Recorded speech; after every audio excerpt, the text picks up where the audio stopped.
आप देख रहे हैं संविधान और कानून SK लाइव न्यूज। कहलगांव विधानसभा क्षेत्र में मतदाता पुनरीक्षण के बाद लगभग 73,000 वोटरों का नाम होल्ड पर। गड़बड़ी को लेकर कांग्रेस में भारी आक्रोश। ईवीएम में भी होगी गड़बड़ी, कांग्रेस ने खड़ा किया सवाल।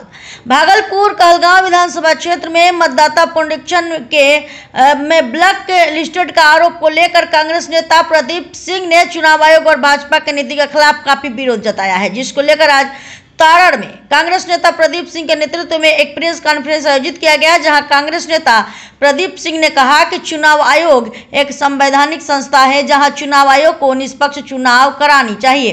भाजपा के साथ मिलकर वोटरों को वोट देने के अधिकारों से दूर नहीं करना चाहिए। कहलगांव विधानसभा क्षेत्र से 73,000 वोटरों के नाम को ब्लैक लिस्टेड कर दिया गया है, जो सही नहीं है। अगर इसको सुधार नहीं किया गया तो जोरदार विरोध होगा। चुनाव आयोग के समक्ष प्रदर्शन होगा। वहीं इसके बावजूद भी सुधार नहीं किया गया, मतदाताओं को मतदान से वंचित किया गया तो वोट का बहिष्कार करेंगे। कांग्रेस नेता प्रदीप सिंह मतदाता के पुनरीक्षण में गड़बड़ी के बाद उन्होंने कि ईवीएम मशीन में भी भारी गड़बड़ी कर बड़ी खेला करने की भाजपा की साजिश होगी। वहीं ईवीएम मशीन में गड़बड़ी का आरोप लगाते हुए कांग्रेस नेता प्रदीप सिंह ने भाजपा की सरकार पर एक बहुत बड़ा सवाल खड़ा कर दिया है। चुनाव आयोग इससे साफ जाहिर होती है कि चुनाव आयोग निष्पक्ष और संवैधानिक पद पर रहते हुए वह जो है अपने ऊपर बदनामी नहीं लेना चाहिए।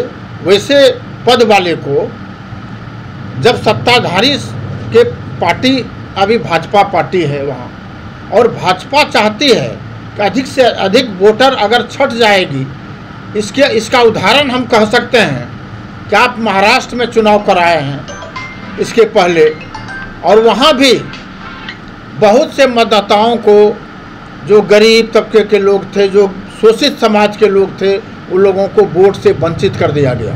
वही यहाँ भी उसी तर्ज पर हम तो यह कहते हैं कि ईवीएम पर भी हमें अब जो है लग रहा है कि कहीं न कहीं जब ऐसा साजिश चल रही है इस तरह का, तो ईवीएम पर भी जो है टेक्निकल ढंग से कुछ न कुछ ये कारीगरी करेंगे। इसलिए इसका भी हम लोग विरोध करेंगे।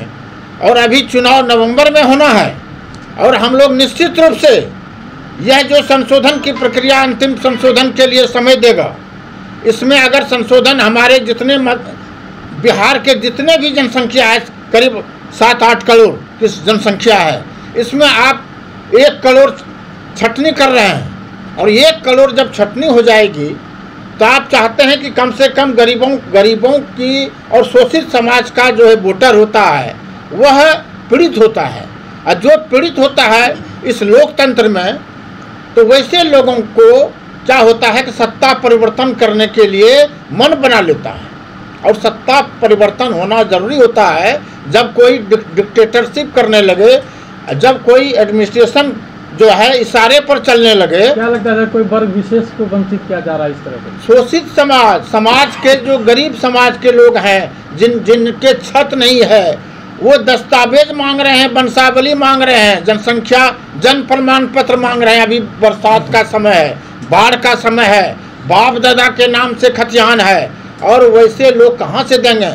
हम लोग अपना कहते हैं कि हम लोगों का दस्तावेज मांगेगा तो हम लोग नहीं दे सकेंगे। इसमें अभी इस अवधि में इस तरह का नवंबर में चुनाव है, आप लोकसभा का चुनाव आप 2024 में करवाए हैं, तो इसकी क्या जरूरत थी?